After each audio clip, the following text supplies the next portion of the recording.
Português Aula 03 Verbos. Nesta aula, estudamos o verbo, uma das classes gramaticais mais importantes da língua portuguesa e uma das mais cobradas em provas de concursos públicos. O verbo é uma palavra variável que expressa ação, estado, fenômeno da natureza ou processo. Ele varia em tempo, modo, número e pessoa, sendo essencial para a estruturação do sentido das frases. O estudo dos verbos em concursos não se baseia na memorização mecânica de terminações, mas na compreensão dos valores semânticos que cada tempo e modo verbal pode assumir dentro do contexto. As bancas exploram intensamente o sentido produzido pelo verbo, muitas vezes afastando-se do valor cronológico literal. Todo verbo pode ser analisado segundo 3 critérios fundamentais. O tempo verbal indica quando ocorre a ação, podendo ser presente, passado ou futuro. O modo verbal indica a atitude do falante diante do fato enunciado, podendo ser indicativo, subjuntivo ou imperativo. A pessoa verbal indica quem pratica ou sofre a ação, podendo ser primeira, segunda ou terceira pessoa, no singular ou no plural. Os verbos se organizam em 3 conjugações. A primeira conjugação reúne os verbos terminados em AR. A segunda conjugação reúne os verbos terminados em ER. A terceira conjugação reúne os verbos terminados em IR. Cada conjugação possui padrões próprios, mas conhecer um verbo modelo de cada grupo permite reconhecer a maioria das formas verbais. O verbo é formado por radical, vogal temática e desinências modo-temporais e número pessoais. O radical traz o sentido principal do verbo. A vogal temática indica a conjugação. As desinências indicam tempo, modo, número e pessoa. O modo indicativo é o modo da certeza. Ele expressa fatos considerados reais, concretos, certos ou tidos como verdadeiros pelo falante. O presente do indicativo indica ações que ocorrem no momento da fala, hábitos atuais, verdades universais, fatos permanentes e também pode indicar futuro próximo quando este é visto como certo. Além disso, o presente do indicativo pode assumir valor de presente histórico, sendo usado para narrar fatos passados com maior vivacidade e atualidade.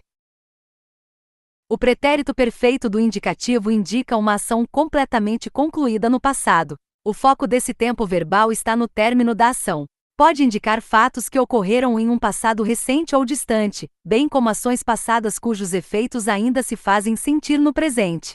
É um dos tempos mais cobrados em provas, especialmente em questões de reconhecimento e substituição verbal. O pretérito perfeito composto do indicativo é formado pelo verbo auxiliar ter ou haver no presente do indicativo, seguido do particípio do verbo principal. Ele indica uma ação que se iniciou em algum momento do passado e continua até o momento da fala. O ponto central é a ideia de continuidade e duração até o presente, e não de conclusão. As bancas frequentemente exploram a confusão entre pretérito perfeito simples e pretérito perfeito composto, sendo essencial perceber que o composto nunca indica ação encerrada. O pretérito imperfeito do indicativo indica ações habituais no passado, ações contínuas ou durativas no passado, ações interrompidas por outra ação pontual, bem como ações planejadas que não chegaram a se concretizar. Suas terminações mais recorrentes são VA, IA e INHA. Esse tempo verbal é extremamente cobrado em contraste com o pretérito perfeito.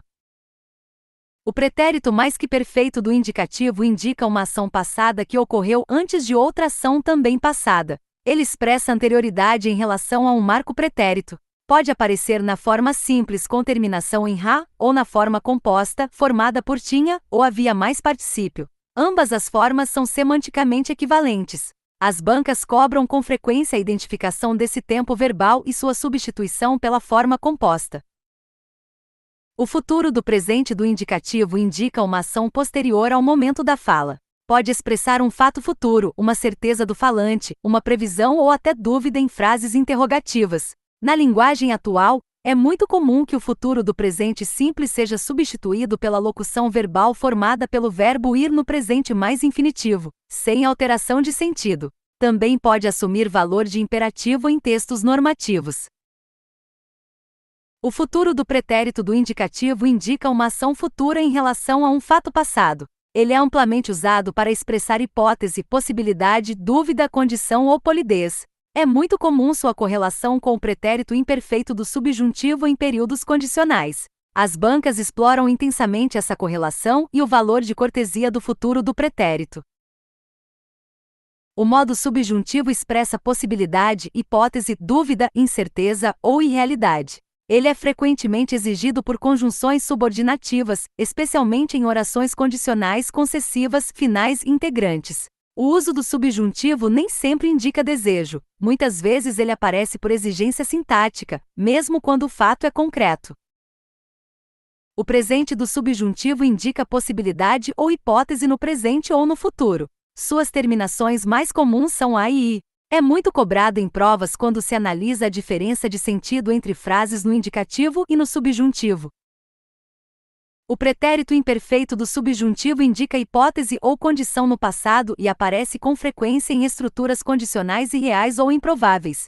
Suas terminações mais comuns são se. Ele se correlaciona diretamente com o futuro do pretérito do indicativo. O futuro do subjuntivo indica uma ação futura condicionada a outra. É comum em orações introduzidas por si quando e enquanto. As bancas exploram bastante sua identificação e sua correlação com o futuro do presente do indicativo. O modo imperativo é usado para expressar ordem, pedido, conselho ou proibição. O imperativo afirmativo deriva, em grande parte, do presente do indicativo, enquanto o imperativo negativo deriva do presente do subjuntivo. As bancas cobram principalmente a forma correta de conjugação e a identificação do valor semântico. As formas nominais do verbo são o infinitivo, o gerúndio e o particípio. O infinitivo indica a ação em si, sem flexão de tempo ou modo. O gerúndio indica ação em andamento ou simultaneidade. O particípio indica ação concluída e é essencial na formação dos tempos compostos e da voz passiva. A transitividade verbal diz respeito à necessidade ou não de complemento para que o verbo tenha sentido completo. Verbos transitivos diretos exigem objeto direto. Verbos transitivos indiretos exigem objeto indireto. Verbos transitivos diretos e indiretos exigem ambos. Verbos intransitivos não exigem complemento. Apenas verbos que possuem objeto direto admitem voz passiva. Os verbos impessoais são aqueles que não possuem sujeito e permanecem sempre na terceira pessoa do singular. Entre eles destacam-se os verbos que indicam fenômenos da natureza e o verbo haver no sentido de existir ou indicar tempo decorrido. Os verbos defectivos são aqueles que não possuem conjugação completa em todas as pessoas. Muitos deles não admitem formas na primeira pessoa do singular do presente do indicativo. Esse tema é cobrado de forma direta e conceitual. O verbo vicário é aquele que substitui outro verbo para evitar repetição. Geralmente aparece acompanhado de pronome demonstrativo e é muito comum com os verbos ser e fazer. Os verbos pronominais exigem o uso do pronome para manter seu sentido. Alguns verbos são obrigatoriamente pronominais, enquanto outros admitem uso pronominal e não pronominal, com alteração de sentido. A correlação verbal trata da relação lógica entre os tempos verbais dentro de um período. Algumas correlações são recorrentes e muito cobradas, como presente do indicativo com presente do subjuntivo, pretérito perfeito do indicativo com pretérito imperfeito do subjuntivo, futuro do subjuntivo com futuro do presente do indicativo, e pretérito imperfeito do subjuntivo com futuro do pretérito do indicativo. A locução verbal é formada por um ou mais verbos auxiliares mais um verbo principal em forma nominal. O verbo auxiliar é o responsável pela flexão, mas quem determina o sentido principal é o verbo principal.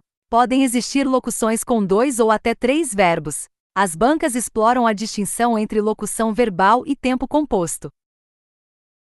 As vozes verbais indicam a relação entre o sujeito e a ação. Na voz ativa, o sujeito pratica a ação. Na voz passiva, o sujeito sofre a ação. A voz passiva pode ser analítica, formada por verbo auxiliar mais particípio, ou sintética, formada por verbo mais pronome-se. A voz reflexiva ocorre quando o sujeito pratica e sofre a ação. A voz recíproca ocorre quando 2 ou mais sujeitos praticam ações entre si.